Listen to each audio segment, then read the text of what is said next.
here's the crazy thing. Why does the Catholic Church have the authority to burn people at the stake? Because we have this idea of the separation of church and state. Sort of we do, right? We'll say, well, Google isn't the same as the government. Well, but it has more power than many governments. If Twitter can ban a head of state, and I'm not talking about the United States, there's African countries where the head of state was banned by Twitter. Imagine that. You're a country of like 10 or 20 million people, and this corporation which has a higher annual revenue, higher annual profit than your GDP, bans your head of state. What are you supposed to do? So that's pretty much the state of the Catholic Church if you're going back into, certainly 500 years ago, and to some extent into some regions much later than that, where you have this non-government entity which has more power than the government itself. And so imagine now you're the king of Portugal in 1497, and you had opened up the door to the Jews, and you promised, I'll never do to the Jews what the Spanish did. And the Catholic Church comes to you and says, well, how would you like to burn in hell forever? We'll excommunicate you if you don't do what we say. Okay, well, I don't really believe that necessarily. But if you excommunicate me, my cousin's going to slit my throat and claim that he's king, right? That's what's really going to happen, right? Some relative of mine who has a claim to the throne is going to murder me in my sleep, probably with the help of my confessor, who I've trusted my whole life. So I better do what the Catholic Church says. Right, it's a parallel to they call this unpersoning, right? Where one of these tech oligarchs will put you under what's effectively excommunication. Okay, maybe I don't care that I've been banned from Twitter. Really? Try operating in the 21st century without a bank account. Let's see how that goes. Yeah. Right, without the ability to have a bank account. Yeah. That's the next step. And well, what do you mean the next step? They're already doing it now. Yeah, they're literally already doing it now. Yeah. Right. Oh, so like they did with the truckers in Canada. They did with the truckers in Canada when they and they shut down their GoFundMe and took all the funds out of it. Right. That's insane. Yeah. Well, no, and GoFundMe could say, well, we're a private company, we're allowed to do that. Really? So if somebody walks, let's say I have a bank, which I don't, right? But let's say I had a bank, and somebody comes in the United States and says, I want to open up a bank account, and by the way, I'm an African American. Oh, we don't allow African Americans to have bank accounts. Well, they'll be immediately shut down, right?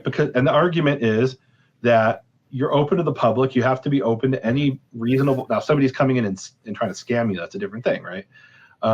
Right? They're saying my name is, whatever, right? If somebody is committing fraud, that's a different thing. But if somebody comes in with legitimate papers and they're an upstanding citizen, and they're not trying to commit a crime, and you say, I'm not going to allow you to have a bank account in my bank because I don't like your politics. Well, that's what the Catholic Church was doing 500 years ago, and they had the ability to burn people at the stake, right? Wow. Thankfully, the tech oligarchs don't currently have that ability, but they can unperson you in a way. There's this beautiful exchange between Nachmanides, who's also known as Rabbi Moses ben Nachman, sometimes confused with Maimonides, who was Rabbi Moses ben Maimon, right? They have different. Now you just confused me. right. So their one's father's name was Maimon, and the other was Nachman, right? So Nachmanides, who's about 50 years after Maimonides dies, he has this debate with the Catholics in Barcelona, and it's known as the Disputation of Barcelona. And it's really an important event in medieval Jewish Christian relations, and really in medieval Jewish history. Well, is he the one who used Shimto's Hebrew Bible or Hebrew Matthew? Nothing to do with it. No, that no connection whatsoever. That was a rabbi named Shem Tov ibn Shaprut. Oh, okay. And this is a rabbi named Moshe ben Nachman, or Ramban, he's also called, who's confused with Rambam, which is Maimonides. All right. So Moses ben Nachman, or Nachmanides, he's forced into this debate with a Jewish convert to Christianity by King James I of Aragon, nothing to do with King James Bible, which was King James I of England, or whatever he was king of, I don't know, England and Wales, something like that. This is King James I of Aragon. He forces Nachmanides into a debate, and Nachmanides is like, I don't want to have this debate. And the king says, what, are you afraid you're going to lose? He's like, oh, I'm not afraid I'm going to lose. I'm afraid I'm going to win. And wow. And it's not that I'm afraid. All the people around me, all the other Jews are saying, don't have this debate. If you win, we're going to be persecuted. And guess what happened? He won and they were persecuted. He specifically was exiled from Spain. But he makes this incredible statement to the king where he says, how can I possibly, and I'm paraphrasing here, right? How can I possibly have a debate if I'm not allowed to speak freely? And the king says, well, why can't you speak freely? And he says, well, in previous debates, there were limits imposed on the Jewish position. The Jews weren't allowed to say anything that the Catholics considered offensive, right? Like if they said you're idolaters for praying to the Virgin Mary, which, and if you're Catholic, I'm not trying to offend you, but that would be the classic position of a Jew in the Middle Ages, that if you're praying to someone who's a flesh and blood human being, who even according to Catholic theology was a flesh and blood human being, fully human, I believe they say, I don't know, that would be idolatry, right? So if a Jew said that in the debate, they would be persecuted and all the Jews would be persecuted. So they weren't allowed to say that. So Nachmanides says, how am I supposed to debate if I'm not allowed to speak freely? What I believe is going to be blasphemy to you, and what you believe is going to be blasphemy to me, right? Otherwise, we would have the same belief. And the king says, okay, I'll give you freedom of speech. So Nachmanides goes into the debate and he wins. But then the person he was debating, named Pablo Cristiani, who was a Jew who had converted to Catholicism back in France, his family was from France,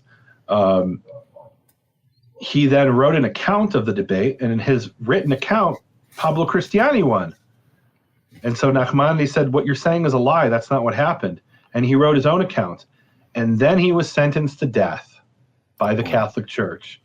And he said, wait a minute, you gave me freedom of speech. And the king says, well, I control speech. I don't control what's written on Twitter. Right? And I'm joking, half joking. Right? In other words, the king said, I don't control what's written. That's controlled by the Roman Catholic Church. Yeah. And if the priests say that what you've written, you deserve the death penalty, I can't absolve you. So what the king ends up doing is commuting the death sentence to exile, right? In other words, what the king was able to say, you can't continue to live in Spain where your ancestors have lived maybe for over 1,000 years since the time of the Phoenicians came here with Israelite traders, merchants. You got to go. And so he ended up leaving Spain as an exile. Imagine, he's an old man and he's got to go on the road with pirates on the seas, and he's got to travel and hope he doesn't get killed. And he ends up in Israel. Now, is that the story where the guy he was debating was actually one of his, he used to be his mentor? No, I don't know that story. I don't know that story. Yeah, it's something about he had a debate, and they invited him over, and his former student was there eating pork. Just to show him that he was going to find out the details of that story. I'd love to read about that. I don't know about it. There was a lot of debates in the Middle Ages. The Jews generally didn't want to engage in the debate because it was no win. If you win, then you're persecuted. If you lose, well, now you have to convert to Catholicism because you lost. Well, who judged the debate? The Catholic king and the Catholic monks. I think usually it was the Dominicans who really hated Jews. There's a famous incident. It's called and people should look this up. It's called the Lisbon Massacre.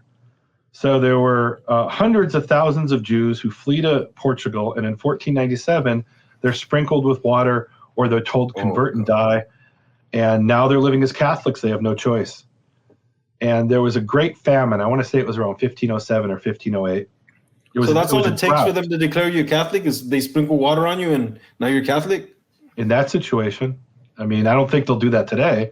I can't imagine they would do that today, but I don't know. They did it back then, right? Now, was that strictly speaking legitimate according to Catholic law? I don't know. Maybe you could get a hearing at the Vatican and try to get out of it, but good luck with that. So it didn't. No, they were deemed, as for all intents and purposes, Catholics at that point, and then they had to be forced to follow Catholicism. So there's this drought, and everyone's ordered to go to church and pray. And they're sitting in church, and there's this one Jew sitting in the cathedral. I believe it's the cathedral in Lisbon. And one of the old Catholics, meaning who wasn't of Jewish descent, he gets all excited and he shouts for joy.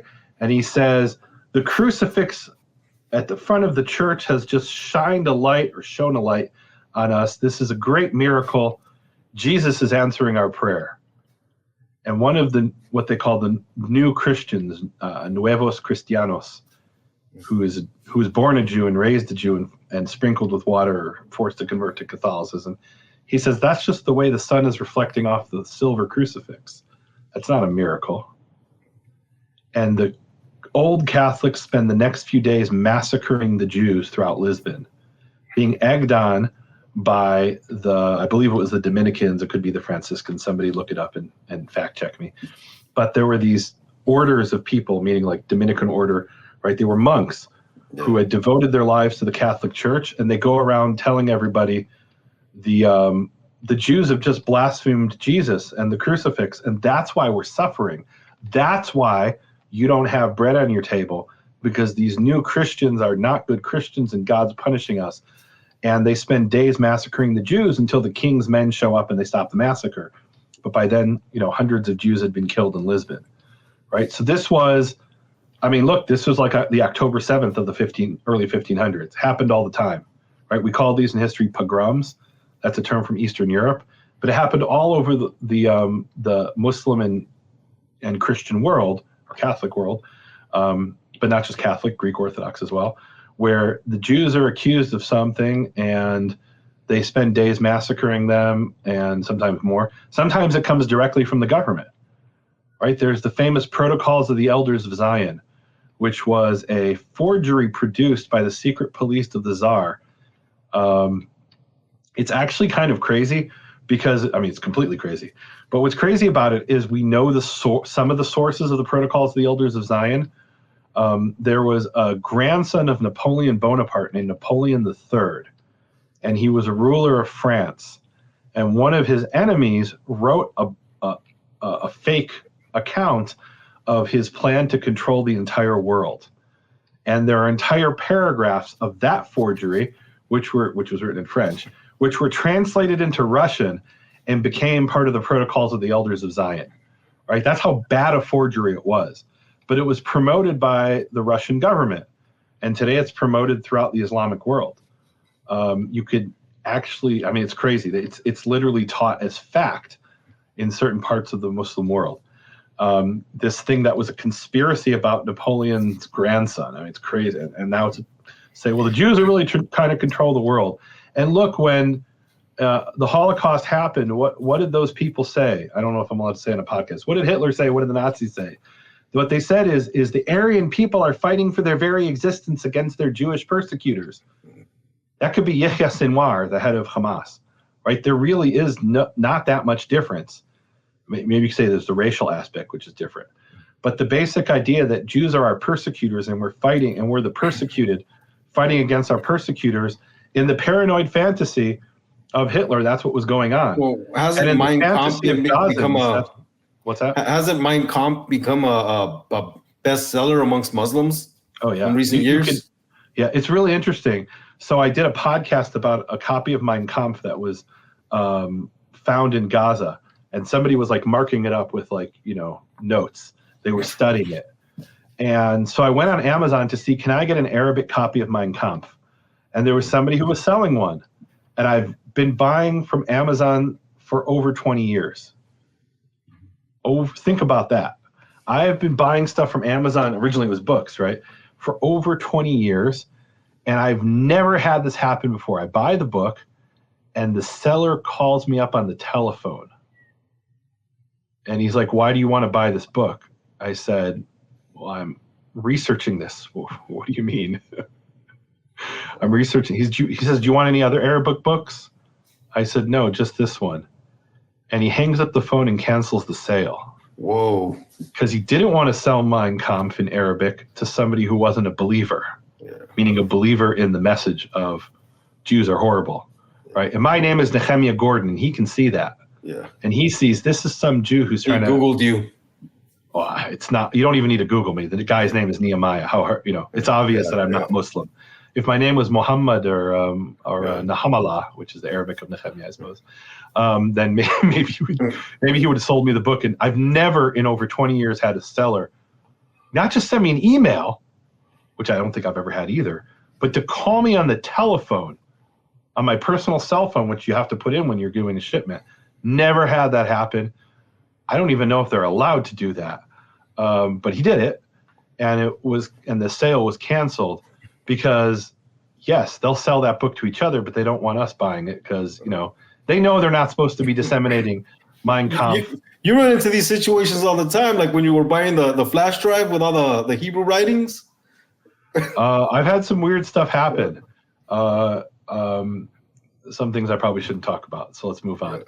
But I've had to smuggle flash drives with stuff that there were governments that didn't want me to have that info. More importantly, they didn't care if I looked at it. They didn't want their citizens seeing information that I had on a certain flash drive. So because they had committed massacres and didn't want their people to know about it. So I won't go into more detail. Double O Nehemia.